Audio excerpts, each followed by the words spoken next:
தமிழ் மொழி தெரிந்த மக்களுக்காக அல் குர்ஆன் மொழிபெயர்ப்பு தமிழ் மொழிபெயர்ப்பில் அல்லாஹ் நமது இந்த அமலை பொருந்திக் கொள்வானாக.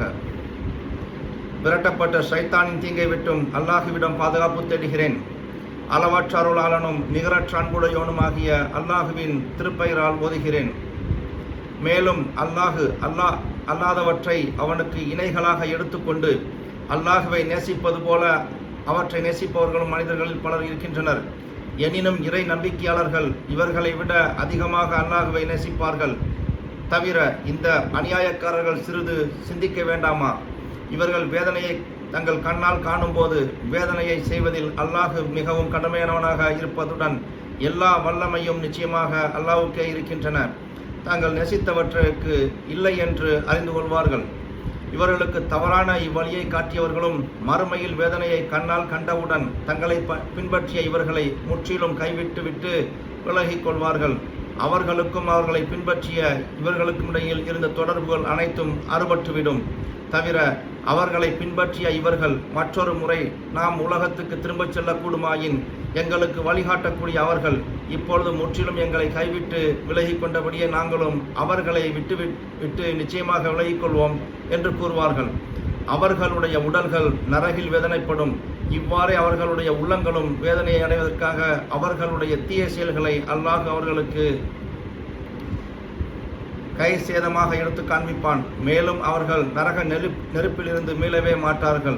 மனிதர்களே, பூமியில் உள்ளவற்றில் புசிக்க உங்களுக்கு அனுமதிக்கப்பட்ட நல்லவற்றையே புசியுங்கள். இதற்கு மாறு செய்யும்படி உங்களை தூண்டும் சைத்தானின் அடிச்சுவடுகளை பின்பற்றாதீர்கள். நிச்சயமாக அவன் உங்களுக்கு பகிரங்கமான எதிரியாவான்.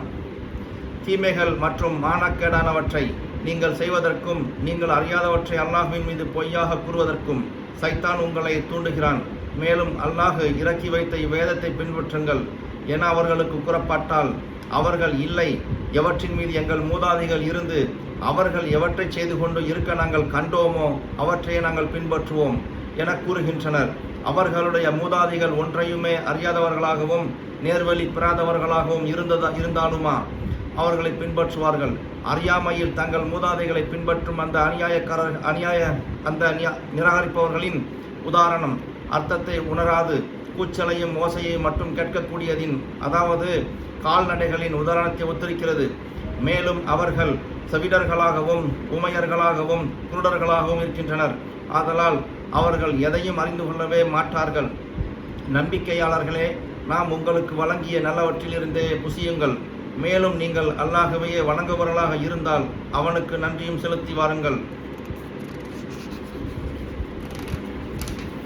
நம்பிக்கையாளர்களே, தாமாக செத்தது இரத்தம் பன்றியின் மாமிசம் அல்லாஹ்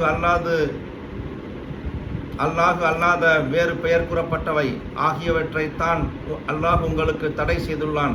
ஆதலால் எவரேனும் வரம்பு மீறாமலும் பாவம் செய்யும் நோக்கமில்லாமலும் இருந்து இவற்றை புசிக்க நிர்பந்திக்கப்பட்டு விட்டால் அது அவர் மீது குற்றமாகாது. நிச்சயமாக அல்லாஹ் மிகவும் மன்னிப்பவன், மிக்க கருணையுடையவன். எவர்கள் வேதத்தில் அல்லாஹ் இறக்கியவற்றை மறைத்துவிட்டு அதற்கு விலையாக சொற்ப தொகையை பெற்றுக்கொள்கின்றனரோ அவர்கள் நிச்சயமாக தங்கள் வயிற்றில் நெருப்பையை நிரப்பிக் கொள்கிறார்கள். மறுமையில் அல்லாஹ் அவர்களுடன் விரும்பி பேசவும் மாட்டான். அவர்களை மன்னித்து பரிசுத்தமாக்கி வைக்கவும் மாட்டான். அவர்களுக்கு மிக்க துன்புறுத்தும் வேதனைதான் உண்டு. இவர்கள்தான் நேர்வழிக்கு பதிலாக வழிகேட்டையும் மன்னிப்புக்கு பதிலாக தண்டனையையும் விலக்கி வாங்கி கொண்டவர்களாவார்கள். நரக நெருப்பை இவ்விதம் அவர்கள் சுவைக்கும்படி செய்தது எதுவோ இதன் காரணம் நிச்சயமாக அல்லாஹ் முற்றிலும் உண்மையாகவே வேதத்தை இறக்கியிருக்க சொற்ப தொகையை பெறுவதற்காக அதன் வசனங்களை மறைப்பதுதான். மேலும் வேதத்தை புரட்டுகிறவர்கள் நிச்சயமாக நேர்வழியை விட்டு பிரிந்து வெகு தூரத்தில் இருக்கிறார்கள். மேற்கிலோ கிழக்கிலோ உங்கள் முகங்களை நீங்கள் திருப்பி விடுவதனால் மற்றும் நன்மையை செய்தவர்களாக ஆகிவிட மாட்டீர்கள். உங்களில் எவர் அல்லாஹுவையும் இறுதி நாளையும் மறுமை நாளையும் வானவர்களையும் வேதங்களையும் நபிமார்களையும் நிச்சயமாக நம்பிக்கை கொண்டு தனக்கு விருப்பமுள்ள பொருளை அல்லாஹ்வுக்காக உறவினர்களுக்கும் அனாதைகளுக்கும் ஏழைகளுக்கும் வழிபோக்கர்களுக்கும் யாசகர்களுக்கும் விடுதலை விரும்பிய அடிமைகள் கடன்காரர்கள் ஆகியவர்களுக்கும் கொடுத்து உதவி செய்து தொழுகையையும் கடைபிடித்து தொழுது ஜக்காத்தும் கொடுத்து வருகிறாரோ அவரும் வாக்குறுதி செய்த சமயத்தில் தங்கள் வாக்குறுதியை சரிவர நிறைவேற்றுபவர்களும், கடினமான வறுமையிலும் நோய் நொடிகளிலும் கடுமையான போர் நேரத்திலும் பொறுமையை கைக்கொண்டவர்களும் ஆகிய இவர்கள்தான் நல்லோர்கள். இவர்கள்தான் அல்லாஹ்வை நம்பிக்கை கொள்வதில் உண்மையானவர்கள். இவர்கள்தான் இறை அச்சமுடையவர்கள். ஸதக்கல்லாஹுல் அலீம்.